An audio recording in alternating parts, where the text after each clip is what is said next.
morning breaks on a gravel road. Two tails wagging at the window. Hack up the maps, we're chasing west, where the rivers bend and the mountains are at and rest. We're rolling, rolling, always rolling free. Four wheels and furring you and me. Everywhere we park becomes our ground. Love's the only thing we need to settle down. La la la, la la la. Home is where we're bound. Yeah, home is where we're bound.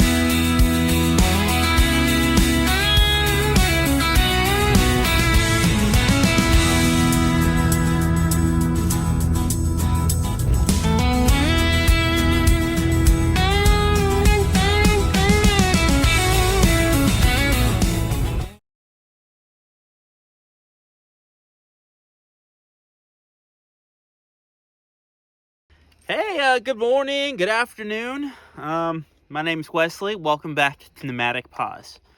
Now, this is going to be our second episode, and I'm going to be showing you guys some clips and videos on two big parts of traveling around in our truck camper. All right, now, this is an Arctic Fox 1150 2016, so they come in different numbers, sizes, and obviously it's not too far off from like an RV or fifth wheel. So we have a bunch of compartments on the side, and we have our handy dandy keys, but this is what we need to access our black water and gray water. Now, for those who don't know, this little black handle back here is our black water, and then this handle right here is our gray water. And then if you look right below this compartment right here, you'll see this big black pipe. And that's where both fluids are released from. Now you're probably thinking, okay, that's kind of gross. What about all the other attachments? As you can see, the previous owners of this had this label just in case they forgot where they put it. But, you know, we open this bad boy up. I think actually Arctic Fox might label it. Oh, nice. We pull this out, and this has our hose and right angle. Now, one thing that you're gonna wanna have to pay attention to is where you dump and fill water. Now, a lot of places like RV parks that have long-term stays, they're gonna have you required to get one of these right angles. And this fits, as you can see, the different rings, different sizes, and we'll point that out wherever we're dumping on what this fits around. And there's some issues where if it's too big or if you don't have pressure on it, some of that nasty water or fluids will come out. So this is really important that you get. Otherwise, you know, they come in different sizes, different brands. There's not one that's better than any other. This one was a cheap one and at a fill station that we had because our other one was broken. But you hook that up to here, and I'll show that in a clip here a little bit later of hooking up, and you'll have a hose going all the way to an opening in the ground, and you just connect it to there. Now, when you have somebody else with you, it goes a lot faster, and it's not as scary, right? Because if I'm over here doing this by myself, I open up the black tank first, let it flow out. Now that's a lot of pressure and volume coming out of the tanks, and so the hose will start moving a little bit. So if someone's there, you won't have any accident. And trust me when I say this, you do not want an accident. So after the black tank flows, you pull the gray. The gray is, you know, well, black water is all our nasty water. Our gray tank consists of anything that we're washing, our dishes, showers, anything that goes in the sinks, that all goes into our gray water tank. Now, the reason why you do that second is all that nasty fluid coming from the black tank gets rinsed out. So as it's flowing out, you'll see us shake it to make sure any toilet paper or sediment that is building up flows through. Now, if you follow me over here, if you guys go to any fill station or dump station, a lot of campers and RVs will have this little adapter right here. Do you see this little adapter? And you'll see it's our flush system, and this will flush out your black tank. Now, be very clear, you're typically using non-potable water, and you'll notice this around RV parks. They're in like a green or black hose. If it's a blue hose, typically that means that's potable water, and you don't want to cross-alternate or cross-contaminate those because that's your drinking water. All right, so this helps you flush it. Now, what I would recommend, you probably flush your system out probably more than like 2 times. And what that looks like is you close both valves, you fill it up maybe 3 or 4 times and release it. And then till the water turns nice and clear is typically how you know you've done a pretty good job cleaning it. So that's a little bit about our Blackwater gate water. Now, we're not trying to advertise any products. We use your pretty much average RV cleaner, or not cleaner, but what it does is you put it into your empty tank, and you usually add maybe a gallon of water, and that'll pretty much create some bacteria in there, and then anything that you put in there, it'll help digest and liquefy anything in that black tank. So I mean, you guys could do your own research. There's a ton of options out there. I go with one that smells the best, and that's typically, you know, eco-friendly. So that's a little bit about our setup for dumping and filling. So now when it comes to filling, we have another compartment for that, all right? Here's Christina. She just connected it up. You got to find dump stations kind of all over. You got to look it up. There's apps for it. And this lady right here is about to do it with no gloves. She's already over the ick now. This is also a new tube. We just replaced it. The other one broke. So, yeah, this is the fun part. Now, a true testament to any relationship is if you are able to dump poo together with no complaints, no gripes. All right. Let me know when you're ready. I'm ready. All right, we go in here. First, you do the black. You want to stop it? Nope, we're good. Okay.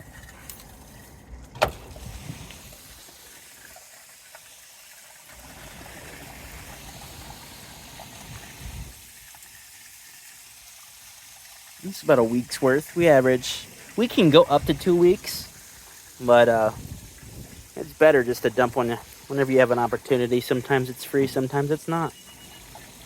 We can go up to 3 weeks if we don't shower in the grid. Yeah.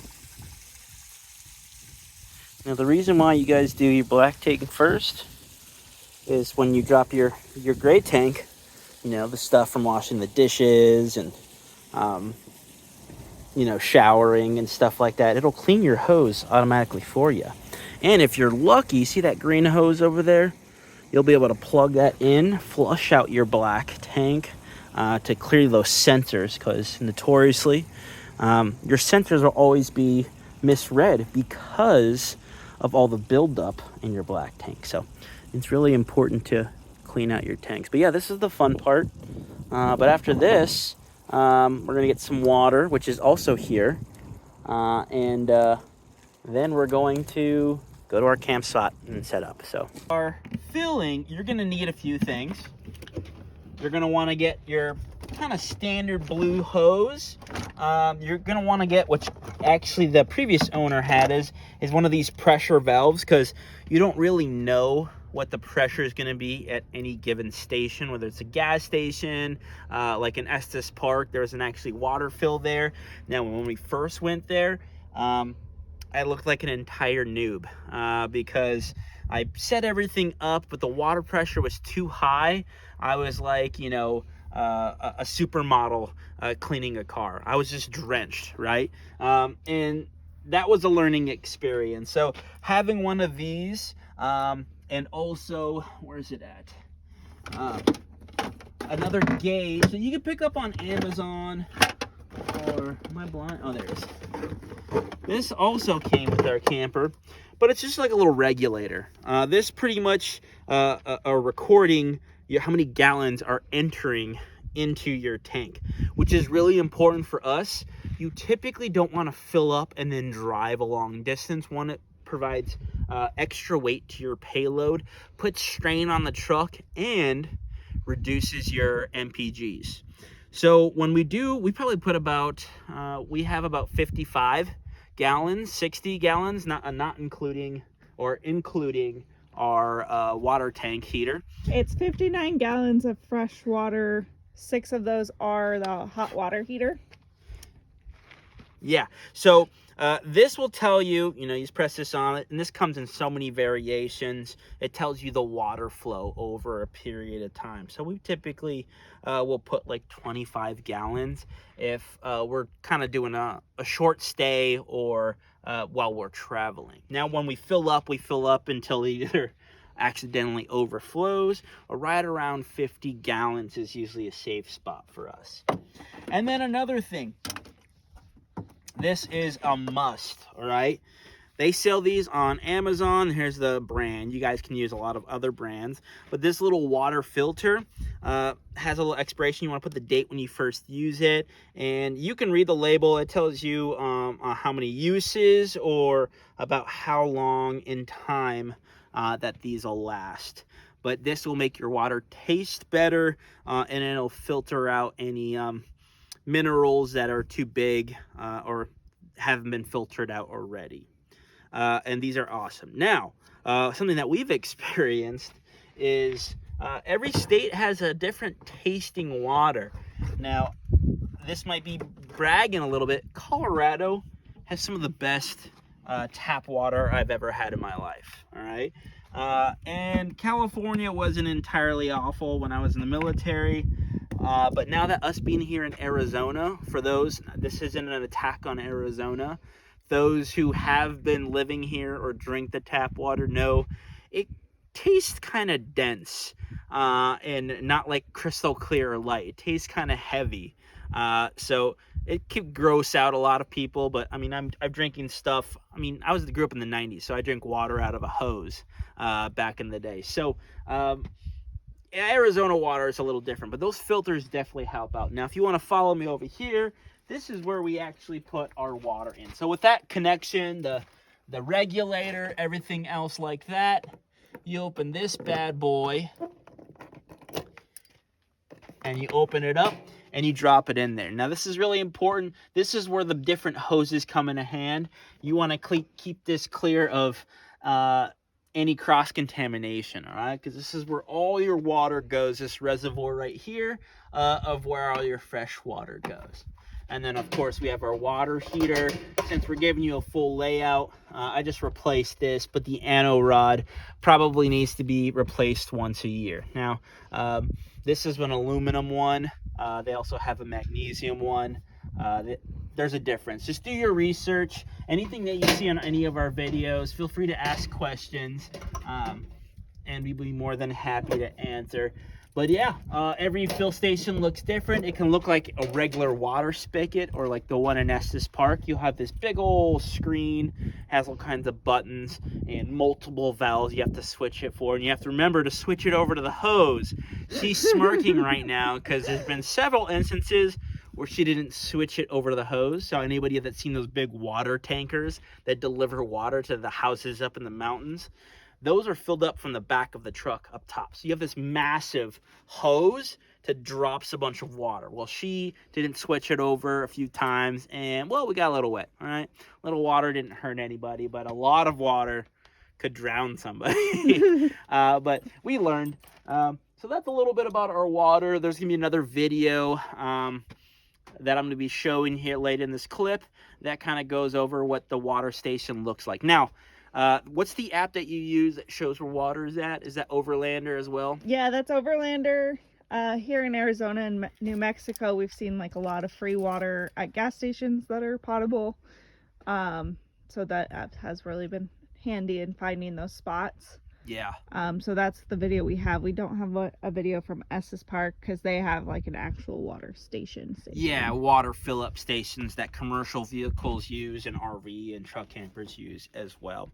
But this video that I'm going to post or show you guys in this clip is going to be at a gas station. And well, it took us a little bit of time to figure it out. It had this nozzle. I don't know the exact, plumbers help me out in the comments, but you have to pull this metal kind of frame down on the hose, and then it sends the water down into the spigot area. We didn't know that. As soon as you turn the water on, it was just flowing out.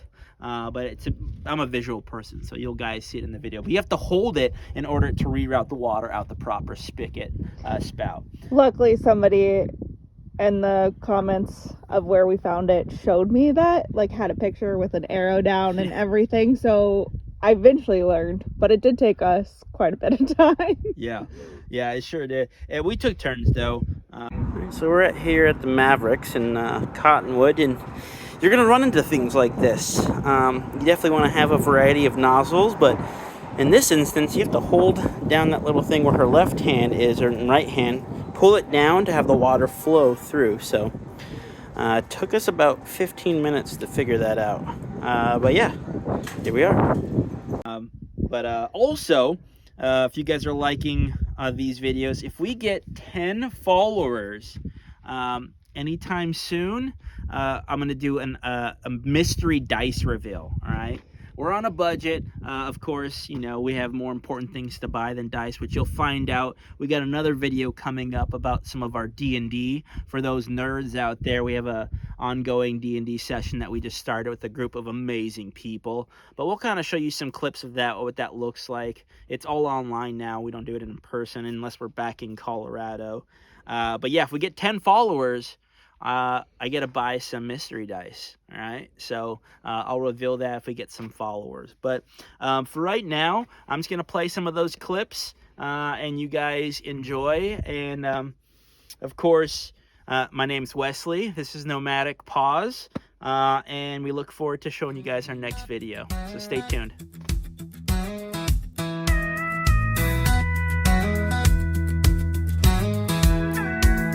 We're rolling, always rolling free. 4 wheels and fur and you and me. Everywhere we park becomes our ground. Love's the only thing we need to settle down. La la la la la. Home is where we're bound.